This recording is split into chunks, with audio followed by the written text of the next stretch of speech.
Chapter 19. The next day opened a new scene at Lawnbown. Mr. Collins made his declaration in form. Having resolved to do it without loss of time, as his leave of absence extended only to the following Saturday, and having no feelings of diffidence to make it distressing to himself even at the moment, he set about it in a very orderly manner, with all the observances, which he supposed a regular part of the business.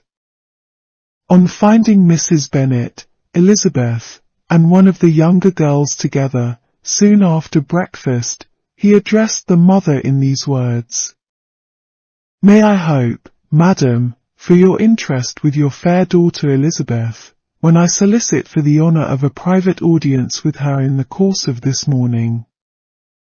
Before Elizabeth had time for anything but a blush of surprise, Mrs. Bennet answered instantly, Oh dear, yes, certainly.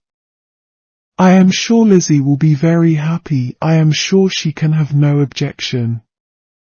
Come, Kitty, I want you upstairs. And, gathering her work together, she was hastening away, when Elizabeth called out. Dear Madam, do not go. I beg you will not go. Mr. Collins must excuse me. He can have nothing to say to me that anybody need not hear. I am going away myself. No, no, nonsense, Lizzie. I desire you to stay where you are. And upon Elizabeth's seeming really, with vexed and embarrassed looks, about to escape, she added, Lizzie, I insist upon your staying and hearing Mr. Collins. Elizabeth would not oppose such an injunction, and a moment's consideration making her also sensible that it would be wisest to get it over as soon and as quietly as possible, she sat down again and tried to conceal, by incessant employment, the feelings which were divided between distress and diversion. Mrs. Bennet and Kitty walked off, and as soon as they were gone, Mr. Collins began. Believe me, my dear Miss Elizabeth, that your modesty, so far from doing you any disservice, rather adds to your other perfections. You would have been less amiable in my eyes had there not been this little unwillingness, but allow me to assure you, that I have your respected mother's permission for this address. You can hardly doubt the purport of my discourse, however your natural delicacy may lead you to dissemble. My attentions have been too marked to be mistaken. Almost as soon as I entered the house, I singled you out as the companion of my future life. But before I am run away with by my feelings on this subject, perhaps it would be advisable for me to state my reasons for marrying and, moreover, for coming into Hertfordshire with the design of selecting a wife, as I certainly did. The idea of Mr. Collins, with all his solemn composure, being run away with by his feelings, made Elizabeth so near laughing, that she could not use the short pause he allowed in any attempt to stop him further, and he continued. My reasons for marrying are, first, that I think it a right thing for every clergyman in easy circumstances, like myself, to set the example of matrimony in his parish. Secondly, that I am convinced that it will add very greatly to my happiness. And thirdly, which perhaps I ought to have mentioned earlier, that it is the particular advice and recommendation of the very noble lady whom I have the honour of calling patroness.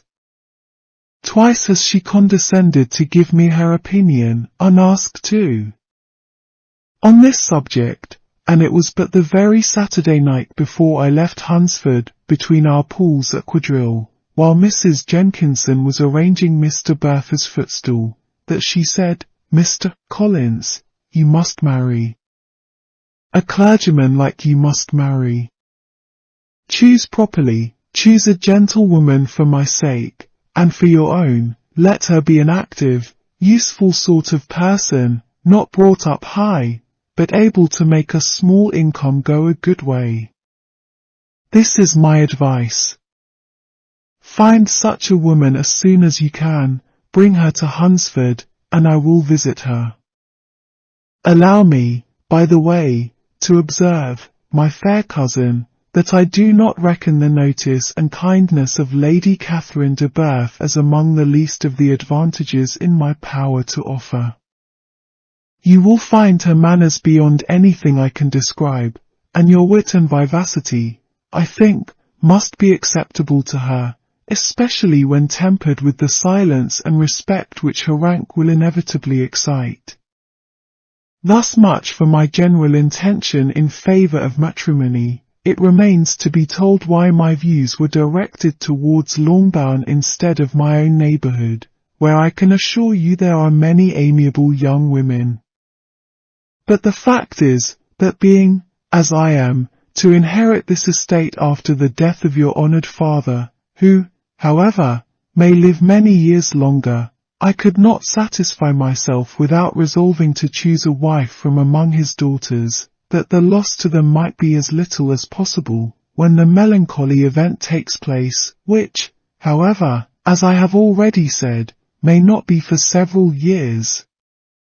This has been my motive, my fair cousin, and I flatter myself it will not sink me in your esteem.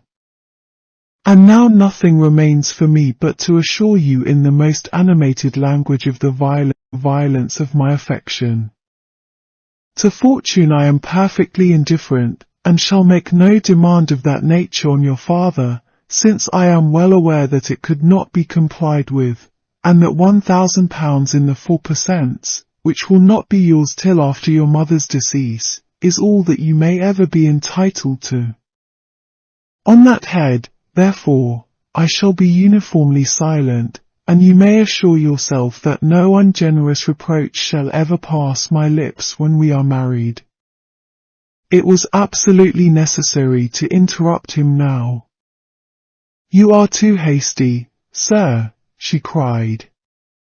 You forget that I have made no answer. Let me do it without further loss of time. Accept my thanks for the compliment you are paying me. I am very sensible of the honour of your proposals, but it is impossible for me to do otherwise than to decline them. I am not now to learn, replied Mr. Collins, with a formal wave of the hand, that it is usual with young ladies to reject the addresses of the man whom they secretly mean to accept, when he first applies for their favour, and that sometimes the refusal is repeated a second, or even a third time.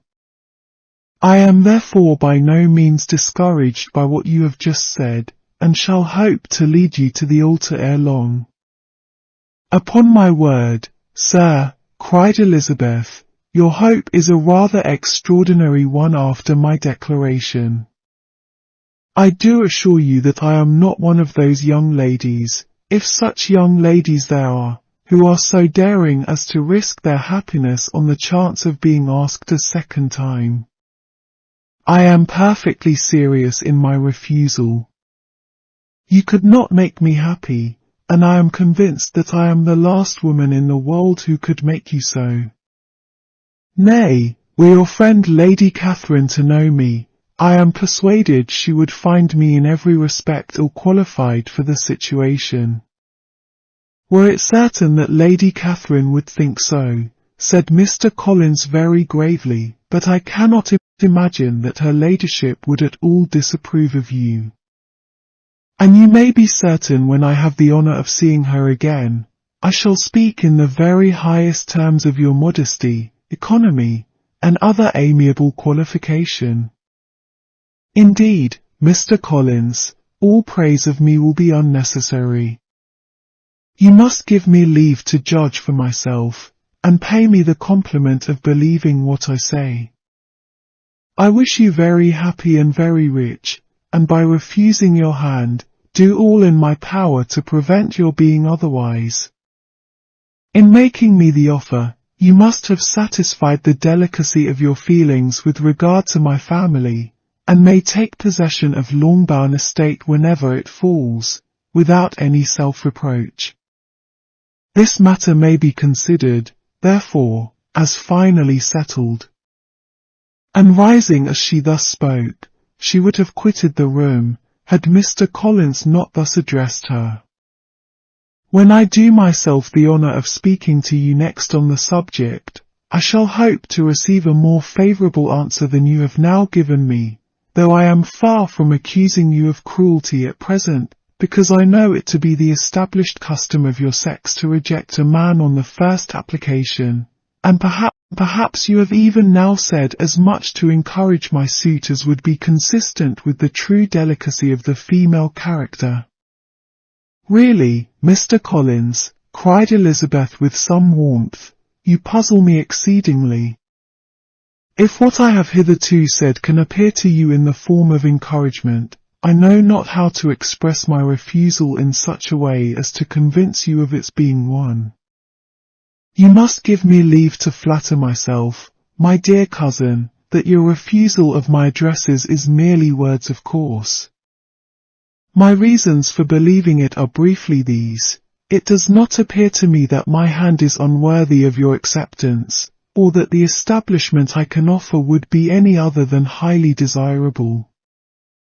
My situation in life, my connections with the family of de Berth, and my relationship to your own, are circumstances highly in my favour, and you should take it into further consideration, that in spite of your manifold attractions, it is by no means certain that another offer of marriage may ever be made you. Your portion is unhappily so small that it will in all likelihood undo the effects of your loveliness and amiable qualifications. As I must therefore conclude that you are not serious in your rejection of me, I shall choose to attribute it to your wish of increasing my love by suspense, according to the usual practice of elegant females. I do assure you, sir, that I have no pretensions whatever to that kind of elegance which consists in tormenting a respectable man. I would rather be paid the compliment of being believed sincere. I thank you again and again for the honour you have done me in your proposals, but to accept them is absolutely impossible. My feelings in every respect forbid it. Can I speak plainer? Do not consider me now as an elegant female, intending to plague you, but as a rational creature, speaking the truth from her heart. You are uniformly charming, cried he, with an air of awkward gallantry, and I am persuaded that when sanctioned by the express authority of both your excellent parents, my proposals will not fail of being acceptable. To such perseverance in wilful self-deception Elizabeth would make no reply, and immediately and in silence withdrew, determined, if he persisted in considering her repeated refusals as flattering encouragement, to apply to her father, whose negative might be uttered in such a manner as to be decisive, and whose behaviour at least could not be mistaken for the affectation and coquetry of an elegant female.